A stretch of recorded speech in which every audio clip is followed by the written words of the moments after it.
দর্শক, election commission খুবই কড়া পদক্ষেপ নিয়েছে। ফলতায় ভোট কিন্তু বাতিল করে দিয়েছে। আর ঝাল লেগে গেছে অভিষেক ব্যানার্জির। উনি একটা টুইট করেছেন, উনি চ্যালেঞ্জ করছেন ইউনিয়ন অফ ইন্ডিয়াকে। আমার ভারতকে চ্যালেঞ্জ করছেন আপনি। সব চ্যালেঞ্জ কিন্তু এবার জানেন তো, মুখ থেকে বলা যাবে না, এটা ফ্যামিলি চ্যানেল। আপনার চ্যালেঞ্জ ওই জায়গায় বুঝে যান।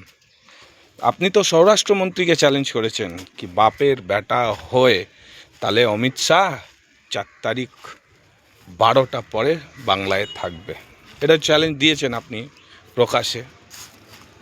আমি আপনাকে চ্যালেঞ্জ দিচ্ছি, যদি আপনি আপনার বাপের বেটা হন আর আপনার বুকে কিন্তু পাটা আছে, আপনি কিন্তু 4 তারিখ 12টা অবধি বাংলায় থাকবেন। পালাবেন না, কোথাও পালাবেন না। আপনি আমার ভারতকে চ্যালেঞ্জ করছেন টুইট দিয়ে, হ্যাঁ, ভারত বিরোধী কথা, আর আপনাকে পাবলিক এমপি করবে ওই ডায়মন্ড হারবার মডেল। বাড়িতে বাড়িতে গিয়ে হুমুক চুমুক হিন্দুদেরকে শাসানি, এই হচ্ছে তো ডায়মন্ড হারবার মডেল।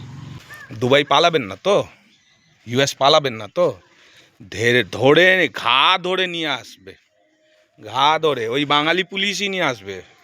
কেন্দ্র পুলিশ দরকার নেই, কেন্দ্র সেনাবাহিনীর দরকার নেই, ওই বাঙালি পুলিশ কিন্তু নিয়ে আসবে। কী বলবেন দর্শক, যা বলার আছে বলবেন। আমি ভয় করি না অভিষেককে, ভয় করি না, আমি ভয় করি না।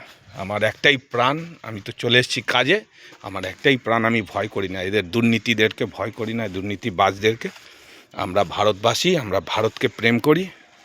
আমার মায়ের বিরুদ্ধে যদি কেউ কথা বলে, আমার ভারত হচ্ছে আমার মা, আমার ভারত মাকে যদি কেউ চ্যালেঞ্জ করে না, শিরা শিরায় রক্ত হবে না গো ব্যর্থ। আমার অনেক এই যে শিরা শিরায় রক্ত আছে, কোনো দিন ব্যর্থ হবে না। যাই বলার আছে দর্শক, একটু কমেন্ট বক্সে বলবেন। জয় শ্রীরাম।